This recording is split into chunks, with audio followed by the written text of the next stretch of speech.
అలా ఇప్పుడు ఆల్రెడీ గతంలో కేసీఆర్ పాలన, ఇప్పుడు రేవంత్ రెడ్డి పాలన ఏమన్నా తేడా తెలుస్తుందంటే మామూలుగా చాలా డిఫరెన్స్ ఉంది. బేసిక్గా మనకి మొన్న ఎలక్షన్స్ జరిగిన దానికంటే ముందు కేసీఆర్ పరిపాలించినప్పుడు ఎట్లుండేదంటే అకౌంట్లకి డబ్బులు టక్కన పడేవి అనమాట. సో ఎట్లా అంటే మనకి వితిన్ ఫస్ట్ తారీఖు ఈ ఏదైతే రైతు బంధు ఈ కాన్సెప్ట్స్ ఉన్నాయో ఇవన్నీ ఫస్ట్ తారీఖు డబ్బులు పడిపోయాయి. జనాలు కూడా చాలా హ్యాపీగా ఫీల్ అయ్యేటోళ్ళు.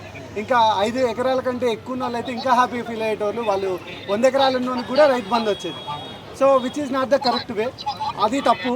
అట్లా అని చెప్పి ఈ డబ్బులు ఇవ్వకపోవడం కూడా రైతులకి ఇస్తా అని చెప్పి మోసం చేయడం ఇది కూడా తప్పే. సో అదనమాట డిఫరెన్స్. అతివృష్టి అనావృష్టి అంటారు కదా, అట్లా అనిపించింది అనమాట. ఆయనేమో 100 ఎకరాలు ఉన్నోనికి కూడా ఎకరానికి 5,000 చొప్పున ఇచ్చిండు. ఈయనేమో అసలు 5 ఎకరాల లోపు ఉన్న వాళ్ళకి ఇస్తామని చెప్పి ఇచ్చే డబ్బులు కూడా ఎగ్గొట్టిండు. రెండు తప్పే. మధ్యవర్తిత్వంగా ఎవరికైతే న్యాయంగా ధర్మంగా ఎవరైతే ఉన్నారో వాళ్ళకి ఆ డబ్బులు అనేవి వేస్తే బాగుంటుంది. అండ్ ఇంకో పాయింట్ ఏంటంటే ఉద్యోగాలు. మెయిన్గా గవర్నమెంట్ మారింది రీజన్ ఏంటంటే ఉద్యోగాలు లేకపోవడం వల్ల. ఇప్పుడు చాలా లక్షల మంది పోటీ పరీక్షలకు ప్రిపేర్ అవుతున్నారు. గవర్నమెంట్ రాగానే 2 లక్షల ఉద్యోగాలు వేస్తా అన్నారు. 2 లక్షల ఉద్యోగాలు వేస్తా అని చెప్పి ఇప్పటికీ సంవత్సరం అయిపోతుంది, 2 లక్షల ఉద్యోగాలు రాలే. అండ్ అంత ఈజీ కాదు, వీళ్ళు డైలాగ్ చెప్పినంత మాత్రం అది ఫుల్ఫిల్ కాదు. ఎందుకంటే 2 లక్షల ఉద్యోగాలు అనేవి అది సిరీస్ ఆఫ్ అది థింగ్స్ జరగాలి. అవి పోస్టులు కూడా వేయాలి, కానీ మాటల వరకే పరిమితం అవుతున్నారు. సంవత్సరం వచ్చింది ఇంకా వెయిట్ చేస్తున్నారు నిరుద్యోగులు, ఇంకొస్తాయేమో అని. వాళ్ళు ఎన్నో ధర్నాలు చేస్తున్నారు, ఇంకా ధర్నాలు చేస్తున్నారు. తెలంగాణ రాకముందు చేసినారు, తెలంగాణ వచ్చినాక చేసినారు. మన ఇంత సుదీర్ఘ పోరాటం 14 ఏళ్ళు మనం కష్టపడితే తెలంగాణ వచ్చింది. సో ఇన్నేళ్ళు తర్వాత ఒక 10 సంవత్సరాలు టీఆర్ఎస్ గవర్నమెంట్కి అధికారం ఇచ్చినా కూడా, ఇప్పుడు ప్రజెంట్ బీఆర్ఎస్, సో వీటికి అధికారం ఇచ్చినా కూడా ఇంకా మన ఉద్యోగాలు మనకు రావట్లేవు అని ఒక బాధ ఉంది. సో ఇంకా జాబులు పెంచాలి, ఇంకా తెలంగాణ పీపుల్ని మంచిగా గవర్నమెంట్ జాబులు ప్రొవైడ్ చేయాలి. అండ్ మనకి ఇంకా 4th సిటీ అని చెప్పి మొన్న హైడ్రా అని వచ్చింది.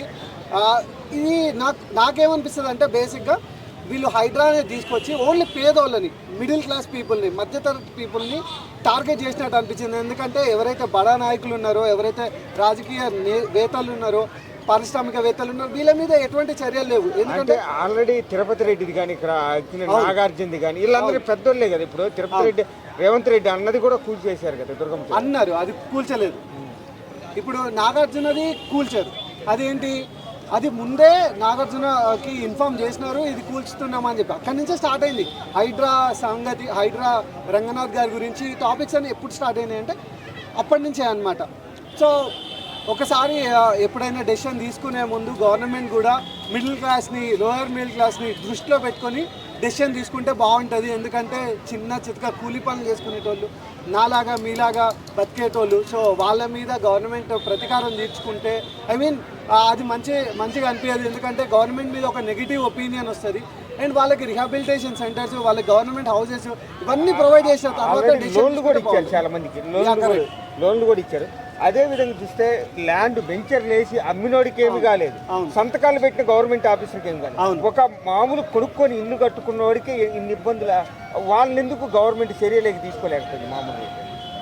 ఇది నేను చెప్పినట్టు ముందే ఎవరైతే బడా పారిశ్రామికవేత్తలు ఉన్నారో, ఆర్ ఎవరైతే రాజకీయంగా ఇన్ఫ్లుయెన్స్ చేయగలిగినారో వాళ్ళు సర్వైవ్ కాగలిగినారు.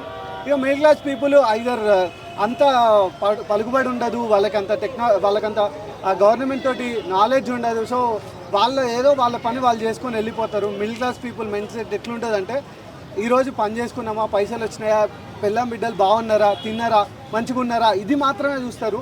బట్ గవర్నమెంట్ శాసించే స్థాయిలో ఉన్న వాళ్ళకి ఏదైనా ఇన్ఫ్లుయెన్స్ చేసేంత పవర్ ఉంటుంది.